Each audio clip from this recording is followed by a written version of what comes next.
ተስፋ ያለው ደስታ ያለው ሚዝናና አፕሪሺየት ማድረግ የሚችል ለውጥን የሚያደንቅ የሚያከብር ትውልድ የምትፈጥረው በሲኒማ በሙዚቃ በአርት ሁሉ ጊዜ ከዜሮ እንደገና ከዜሮ መጀመር የለበትም የፊልም ዘርፉ የሚመራበት አቅጣጫ እዚህ ደርሳን የሚል ነገር የለም እንዳል ለምን አይከራከሩልንም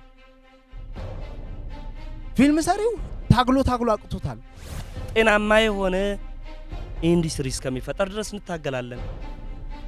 ይሄም ነው የሚፈልገው ከዚህ ከመመሪያና ደንብ ጋር በተያያዘ አላሰራም የሚሉ አላፈናፍን የሚሉ የመመሪያው አካላት የደንቡ አካላት ካሉ ለማስተካከል በሩ ክፍት ነው ዝግጁ ነው ማዝናኛ ነው የሚለውን ብቻ ሁሉም ተቀብሎ እንዲሄድ አልፈልግም ይሄንን ኢንቨስትመንት ይሄንን የኪነ ጥበብ ጉዳይ ስንደግፍ በቀጥታ በተዘዋዋሪ አይደለም በቀጥታ ጉልኮስ ማለት ነው ቀጥታ ደም ላይ ነው የሚገባው ማያ